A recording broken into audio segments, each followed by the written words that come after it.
से रानी तारावती क्या आप भूल गई हो? हम आपके साथ साथ भामरे डाल करके लाई थी, अगर उसको निभा सकती हो तो भी घड़े में हाथ लगा दो। लेकिन रानी तारावती भी धर्म बंधन में बंधी हुई थी। रानी तारावती ने घड़े में हाथ नहीं लगाया। क्यों? क्योंकि पंडितानी के यहाँ पर भोजन बनाने वाली थी, और जब भोजन बनाने वाली थी उसी समय जवाब दिया कि अगर ये बात हमारी पंडितानी को पता चल जाएगी तो हमें भोजन नहीं बनाने देगी, घर से निकाल देगी। उसी समय रानी तारावती ने कहा, आपके लिए उपाय अवश्य बताऊंगी, आप जल के अंदर हो जाओ और अपने आप शीश पर घड़ा रख जाएगा। राजा हरिश्चंद्र ने ऐसा ही किया।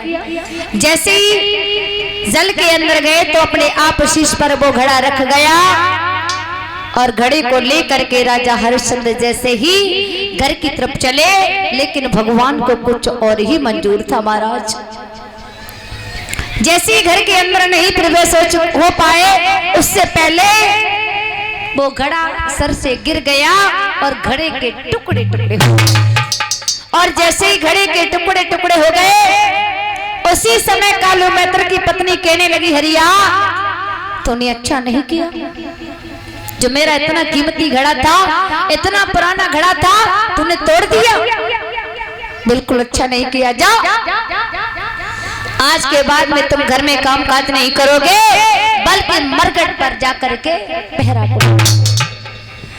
कोई भी मुर्दा जलने के लिए आए, बिना कर का टका लिए मुर्दे को जलने नहीं देना। आज राजा हरिश्चंद्र को मरघटिया बना दिया। समय देखो कहां से कहां ले जाता महाराज। उसी समय आज राजा हरिश्चंद्र पहरा को लगाने लगे। इधर एकादशी का व्रत था। तब पंडितानी कहने लगी रानी तारावती से कि आप अपने बेटे को बुला लो, हमें आज कुछ पुष्पों की जरूरत है।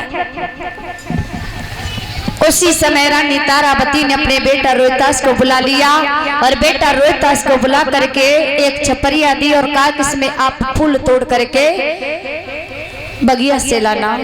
ऐसा ही किया बेटा रोहितास ने। फूल बाग में पहुंच गए, फूल को तोड़ करके और छपरिया में रखते गए। और जैसे ही बेटा रोहितास ने आगे बढ़ करके एक खिला हुआ फूल था, उस पर जा करके जैसे ही हाथ को चलाया, उसी समय काले नाग ने उसे डस लिया। जैसे ही काले नाग ने डसा, उसी समय विश्वामित्र जी संत का रूप बना करके और वहीं पर खड़े हो गए। जब वहीं पर खड़े हो गए तो बेटा रोहितास कहने लगा कि संत जी, हाथ जोड़ करके निवेदन करने लगा कि संत जी, अगर हो सके तो आप जा करके हमारी मैया से जरूर बता देना कि तुम्हारा लाल फूल बाग में पड़ा हुआ है। उसी समय विश्वामित्र जी ने जा करके काशी नगरी में आवाज लगा दी और कह दी, काशी के लोगों, किसी का लाल फूल बाग में पड़ा है और काले नाग ने डस लिया। अगर जल्द से जल्द नहीं देखा गया तो हो सकता है कि वो खत्म भी हो जाएगा। रानी तारावती के कोनों में ये आवाज पड़ी तो रानी तारावती भागना चाहिए। उसी समय पंडितानी ने रोक दिया और कहा, ठहर जाओ, अभी आप नहीं जा सकती हो। जब तक घर का काम काज खत्म नहीं कर दोगी तब तक नहीं जा सकती हो। भला जिस मैया को बेटे की मरने की खबर मिल जाए, क्या उस मैया का खाना बनाने में मन लगेगा, घर के काम काज में मन लगेगा? लेकिन रानी तारावती धर्म बंधन में बंधी हुई थी, घर का काम खत्म कर दिया। उसी समय हाथ जोड़ करके महारानी के पास में पहुंची और कहने लगी, महारानी अगर आपकी कृपा हो तो अब मैं देख करके आई हूं, हमारा ही तो पुत्र नहीं है। उसी समय और जैसे ही रानी तारावती फूलबाग में पहुंची तो फूलबाग में क्या देखा कि बेटा रोहितास बिलख रहा था। जैसे ही बेटा रोहितास बिलख रहा था और मैया को देख करके रोहितास क्या बोला है अपनी मैया से,